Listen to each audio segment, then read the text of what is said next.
Hello friends, आज हम देखेंगे सेकंड ग्रेड शिक्षक भर्ती परीक्षा 2010 का पेपर। सब्जेक्ट है अंग्रेजी। इसमें आए हुए साइकोलॉजी के क्वेश्चंस, जिसका हमारा फर्स्ट क्वेश्चन है, निम्न में से किस विचारक ने बालक के प्रारंभिक अनुभवों पर बल दिया और किंडरगार्टन विधि का विकास किया? फ्रोबेल। इसका राइट आंसर होगा बी। नेक्स्ट क्वेश्चन है, शिक्षा के प्रति मनोविज्ञान का सबसे महत्वपूर्ण योगदान निम्न में से कौन सा है? शिक्षा के महत्वपूर्ण लक्ष्यों का पता लगाना, व्यक्तिगत गुणों के आधार पर शिक्षार्थी का विभाजन, मानव व्यवहार का ज्ञान प्रदान करना, अध्यापक द्वारा उच्च शिक्षण विधियों को अपनाए जाने में सहायक होना। तो इसका राइट आंसर होगा सी, मानव व्यवहार का ज्ञान प्रदान करना। नेक्स्ट क्वेश्चन है, बालकों में प्रभावी अधिगम हेतु निम्नलिखित में से कौन सा विकल्प सबसे कम महत्व रखता है? अधिगम के शारीरिक आधार, अधिगम के अभिप्रेरणात्मक आधार, अधिगम के बौद्धिक आधार और अधिगम के दार्शनिक आधार। इसका राइट आंसर होगा डी, अधिगम के दार्शनिक आधार।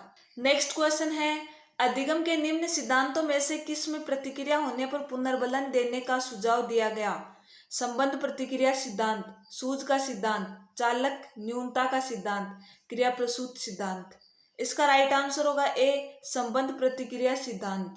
नेक्स्ट क्वेश्चन है, विद्यालय कार्य में स्थानांतरण की सर्वोत्तम विधि है स्थानांतरण की शिक्षा देना। इस उद्देश्य की पूर्ति हेतु अध्यापक को पढ़ाते समय निम्न में से क्या करना चाहिए?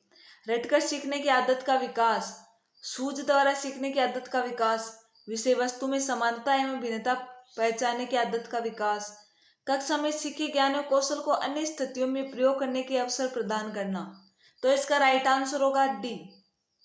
और पेपर साथ ही अब लेके आया है साइकोलॉजी ओल्ड पेपर व topic wise old exam questions RBSC और एनसीईआरटी के कोर्स, जो आपको मिलेंगे टेस्ट एंड पीडीएफ दोनों फॉर्मेट में। और इनके पोस्टर आपकी स्क्रीन पर आ रहे हैं, आप वीडियो को रोक कर देख सकते हो। और अगर आपको ये अच्छे लगे तो आप डिस्क्रिप्शन में दिए गए वेबसाइट और ऐप दोनों के लिंक से बाय कर सकते हो।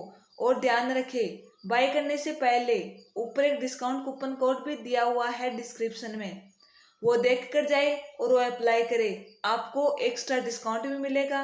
तो आज ही ज्वाइन करें साइकोलॉजी ओल्ड पेपर का कोर्स या फिर psychology topic wise old exam questions का कोर्स।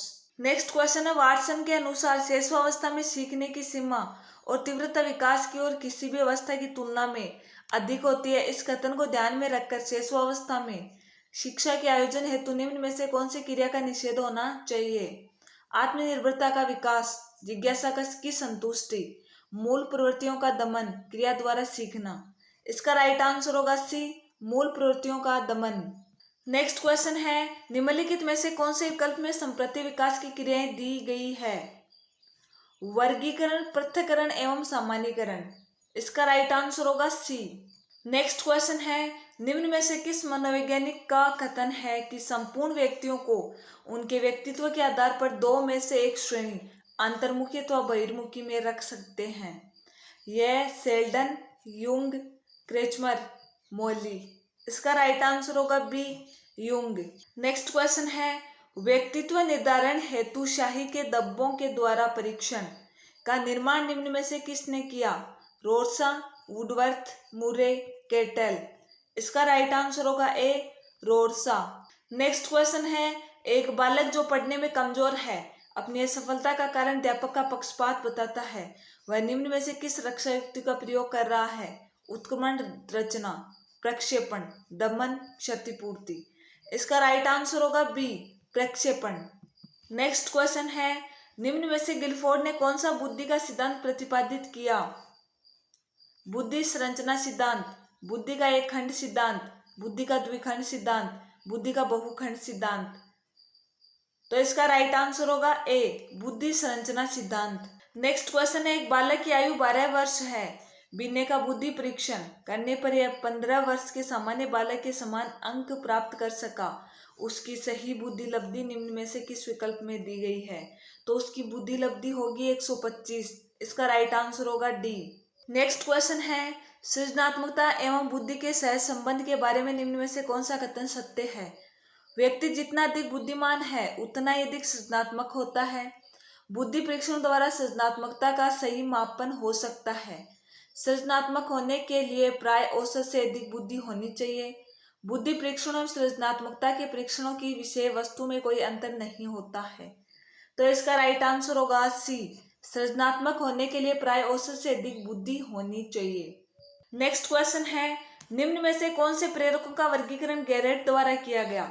जन्मजात, स्वाभाविक और सामाजिक, कृत्रिमिक, दैहिक और सामाजिक, मनोवैज्ञानिक, सामाजिक और स्वाभाविक, दैहिक, मनोवैज्ञानिक और सामाजिक।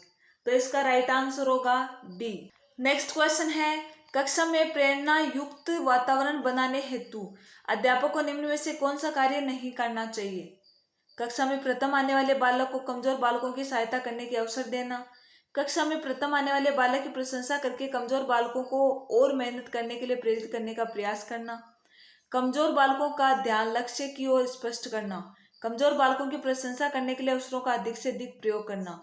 तो इसका राइट आंसर होगा बी। नेक्स्ट क्वेश्चन है, निम्न में से किस स्थिति में सजा लाभदायक हो सकती है?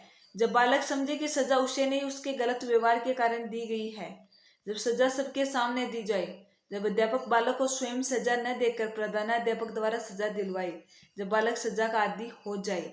तो इसका राइट आंसर होगा ए, जब बालक समझे कि सजा उसे नहीं उसके गलत व्यवहार के कारण दी गई हो। नेक्स्ट क्वेश्चन है, अध्यापक द्वारा निरीक्षण के माध्यम से प्रतिभाशाली बालक की पहचान निम्न में से किस कारण कठिन है? निरीक्षण एक वस्तुनिष्ठ प्रक्रिया है।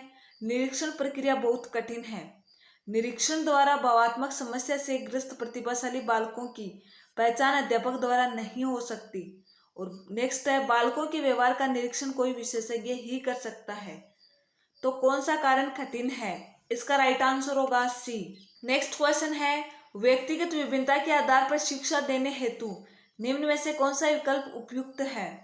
बुद्धि के स्तर के आधार पर बालकों का कक्षा विभाजन, लिंग के आधार पर बालकों का कक्षा विभाजन, लिंग के आधार पर गृह कार्य में विभिन्नता, बाल केंद्रित शिक्षण विधियों का प्रयोग। तो इसका राइट आंसर होगा ए, बुद्धि के स्तर के आधार पर बालकों का कक्षा विभाजन। नेक्स्ट क्वेश्चन है, मनोवृत्तियों के विकास के संबंध में निम्न में से कौन सा विकल्प सही नहीं है? मनोवृत्तियों के विकास पर शारीरिक स्वास्थ्य का प्रभाव पड़ता है। मनोवृत्तियां वंशानुक्रम से प्रभावित होती है, वातावरण से नहीं। अध्यापक इनके विकास से बालक की सहायता कर सकते हैं। भावात्मक विकास का इनके विकास पर प्रभाव पड़ता है। तो कौन सा विकल्प सही नहीं है? इसका राइट आंसर होगा बी, मनोवृत्तियां वंशानुक्रम से प्रभावित होती है, वातावरण से नहीं। आज का हमारा लास्ट क्वेश्चन है, निम्न में से कौन सा विकल्प आत्म संप्रत्यय के संबंध में सही नहीं है? स्वस्थ आत्मा संप्रत्यय व्यक्ति द्वारा अपना उत्तरदायित्व निभाए जाने में सहायक होता है। सामाजिक वातावरण आत्म संप्रत्यय के विकास को प्रभावित करता है। परिपक्वता एवं आत्म संप्रत्यय में कोई संबंध नहीं है। भौतिक एवं सांस्कृतिक वातावरण आत्म संप्रत्यय के विकास को प्रभावित करते हैं। तो कौन सा संबंध सही नहीं है?